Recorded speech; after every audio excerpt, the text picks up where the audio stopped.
In the scorched heart of Tanzania, deep in the thorn-choked bush around Lake Eyasi, a people live exactly as humans did 10,000 years ago. No roads, no electricity. No mercy from the sun that scorches the earth to 45 degrees Celsius by noon. Here, the Hadzabe tribe, fewer than 1,000 souls left, wake every dawn knowing one truth: hunt or starve. No fields to plow, no shops to visit, just the wild, and whatever it chooses to give. What if the only thing standing between you and total hunger was an animal that looks almost human, one that screams, fights, and remembers faces? For the Hadzabe, that animal is the baboon. And they don't just eat it, they crave it, prize it, celebrate it. Stick around, because today we're going deep into their world. You'll smell the smoke, feel the heat, taste the wild reality through words alone. And by the end, you might never look at your next meal the same way. The Hadzabe's life is defined by movement and instinct. They are true nomads, no permanent homes, only temporary grass huts or caves when the rains come. Women and children spend mornings digging with sharpened sticks for tubers, starchy roots buried deep in dry soil, or climbing baobab trees for sweet fruit and honey from wild hives. Men vanish into the bush before first light, barefoot, carrying only a handmade bow, a quiver of poison-tipped arrows, and a knife forged from scrap metal. They can walk 20 kilometers in a day, tracking spoor in the dust, reading broken twigs, listening to bird calls that warn of danger or promise game. Failure means empty bellies. Success means life continues another day. Baboons fit perfectly into this equation. A mature male baboon weighs 30 to 80 pounds, heavy with muscle and, crucially, fat. In a diet heavy on lean plants and occasional small game, that fat is gold.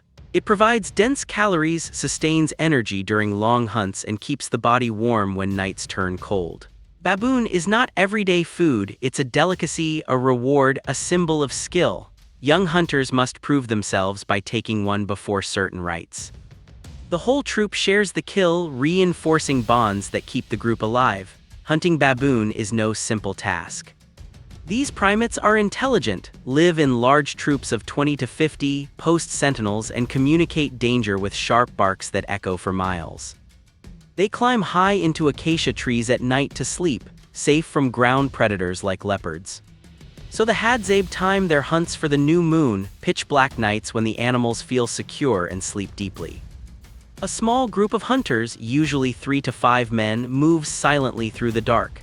They wear nothing but shorts or skins, bodies smeared with ash to mask scent. At dawn, they locate a roosting tree. The men fan out in a circle, staying downwind. As the first gray light appears, they loose arrows handmade from wood and sinew, fletched with feathers, tipped with poison extracted from desert plants that paralyses slowly but surely. The arrows arc true, years of daily practice from boyhood make misses rare. A hit lands, the baboon shrieks, leaps, but the poison takes hold. The troop scatters in panic. The hunters follow the trail, blood drops, broken branches, until the animal weakens and falls. They approach with respect, never rushing. A quick throat cut ends suffering, no triumph shouts. Just quiet efficiency. They field dress the carcass, remove organs, and shoulder the load for the long carry home, sometimes hours under brutal sun. Back at camp, the fire is already burning, dry branches crackling, smoke curling upward in the still air. The scent hits first, woody smoke blending with the rich, musky odor of fresh wild game, earthy, slightly metallic, primal. They skin the baboons swiftly with sharp blades. Organs go to those who need strength most, liver and heart roasted first for the hunters. The meat, ribs, legs, back goes directly onto glowing coals. No seasoning, no marinade, just fire. Flames lick the surface, charring the outside to a crisp black while fat renders and drips, hissing and popping. The smell intensifies, smoky, savory, with that deep gamey undertone that clings to clothes and skin. Pieces are turned carefully. The exterior crisps, the interior stays moist, juices sealing in flavor. When done, they pull it apart by hand, hot, steaming, tender in places, chewy in others. Everyone gathers. Elders eat first, then men, women, children. No one is left out. Sharing is survival. Now the taste, the part that fascinates and unsettles outsiders most. To the Hadzabe, baboon is delicious, rich, satisfying, the ultimate reward. To visitors and explorers who have tried it, descriptions vary but converge on one thing: intensely wild. The flavor is gamey, deep, earthy, with a subtle bitter edge that lingers on the tongue like strong herbs or aged venison. Some say it's comparable to lean goat or pork crossed with beef jerky, but untamed, more muscular, less mild. Texture depends on the cut and cooking. Tough and fibrous if under-roasted, but properly done it yields to tender, almost stringy strands that pull apart easily. The fat is the star, thick layers that melt into greasy, savory richness, coating the mouth and providing that addictive satisfaction after days of hunger. Paw pads, the thick foot skin, crunch like tough cartilage prized for extra fat and texture. Intestines, when cleaned and roasted, burst with a rich, almost metallic tang. It's not subtle or refined, it's bold, primal fuel that says, "I survived today." Around the fire, stories flow, laughter rises over the crackle, children mimic the hunt with sticks.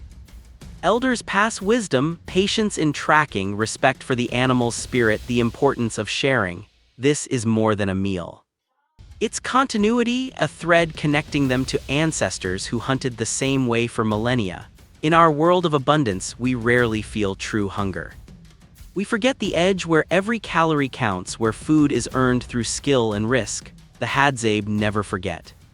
Their life is hard, disease, drought, shrinking land from farming and tourism, yet they endure with dignity, joy in simple things, unbreakable connection to nature. Perhaps their story is a quiet challenge. What have we lost in exchange for comfort? What would you do if the fridge was empty tomorrow, and the only option was to hunt? Would the smell of smoke and game draw you in, or push you away? Would you dare taste the wild? If this journey into raw survival touched you, if it made you think, feel uneasy, or simply marvel, hit that like button, subscribe, and turn on notifications.